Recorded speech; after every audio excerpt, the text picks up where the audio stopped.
item number 9, which is a resolution urging the timely funding and implementation of recently passed permanent supportive housing rent contribution standard legislation.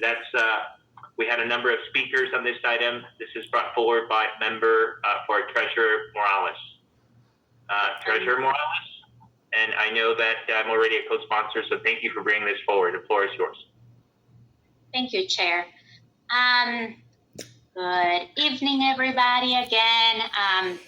And thank you to all the people who provided public comment at the beginning of the meeting. It was really inspiring to hear some of the stories and all of the words of support. We speak a lot about how the pandemic, right, has been affecting housing security, right? So in actually worsening the insecurity that we already had as tenants, particularly in California.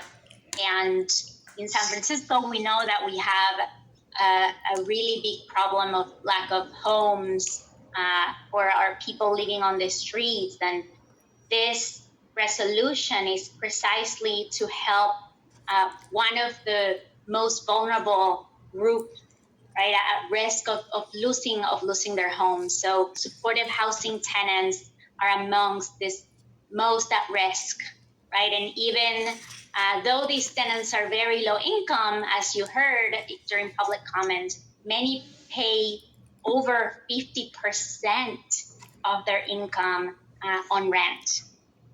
But we have the power to change this as a city, given that the landlord of supportive housing unit is the city and county of San Francisco. So the resolution before you today asks Mayor Breed and the Department of Homelessness and Supportive Housing to fund this legislation that was authored by Supervisor Matt Haney, called the Permanent Supportive Housing Rent Contribution Standard legislation, also known as 30 right now.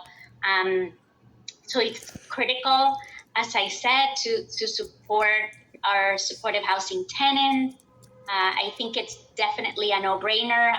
We know already that for a lot of the affordable housing units in general that we can apply to, if you can qualify, right, for it and are able to get in, that one of the things that you need to do is to prove that that you can pay 30% of your income. And so I think it's only fair that we are able to support our lowest income residents to be able to stay in their homes.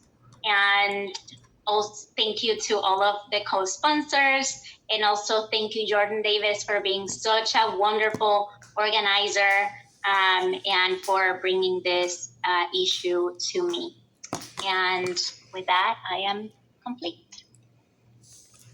Thank you very much, Member Morales. If there's no comment, can we have a motion on the resolution? Sure. So moved. Before I don't need to implement motions in seconds. I saw Member Berry in the staff. Go ahead, Member Berry. Recognize you. I just wanted to thank you, Member Morales, for this. This is really personal to me. A lot of people don't know I was homeless 3 years, and through a veterans program is the only reason why I'm able to stay here in San Francisco. And I also worked at the CATS, our SRO in the Tenderloin. And believe me, I knew all those tenants personally. They're wonderful people. They all transitioned out of homelessness. And it's the only chance a lot of people really have. And we can't complain about homeless on the streets if we don't work on solutions to maintain their housing when they do get off. So thank you again, Member Morales. Thank you, Member Berry, for bringing it home. Colleagues, any other comments? And I do want to emphasize how grateful I am to the residents of these SROs for coming here to speak about this. And I know that someone who has dedicated big chunk of his life to this issue is Member Duffy. So, Member Duffy. I want to thank Member Berry and the honesty and emotion she brought makes me want to say that I have fought to house so many people, and here in the city and county of San Francisco, we work against ourselves. I find so much that for people who have experienced failure in their lives, raised in an abusive home, not gotten a good education, not had opportunity in life, and yet and still our city government makes it so hard. And I find that oftentimes the most reliable product we have in responding to homelessness is failure, making it so difficult for people to apply. And then this catch-22 of people who are spending 50 to 70% of their income. And I want to really thank Jordan for her leadership on this issue and really pursuing it consistently at the Board of Supervisors and to make it a reality. And I sometimes feel like I was so, I felt like a hamster just running, just trying to get people into housing. And I wish that I had been part of this battle years ago. And so I'm so grateful to see it to fruition. And I want to really, again, thank Member Berry. This is all the, 10% of our affordable housing being vacant. It's unacceptable. Vacant shelter-in-place hotel rooms, this is unacceptable. This is just not right. And I would tell you that no governmental service would be managed and put forward in the type of way that it is for people that are poor and perceived not to have political power in this city. So I'm honored to co-sponsor this resolution. Thank you. Thank you, Member Duffy. If we can have a motion on this resolution. Is there a motion? Moved. Moved by Duffy. Very second. Second by Berry.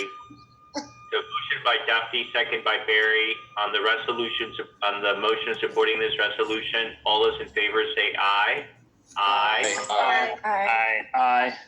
Aye. All opposed say nay. Any abstentions? Abstain. Abstain. So King abstains, and who else abstained? Lieutenant Governor Kounalakis. So Lieutenant Governor abstain as well. Anyone else? So the motion passes. The resolution is supported. Thank you very much again, Member Morales, for bringing this forward. And again, to Jordan and all the advocates, thank you for your advocacy. And please keep coming back to remind us of the things that we need to push for in the party. We'll now move on to item number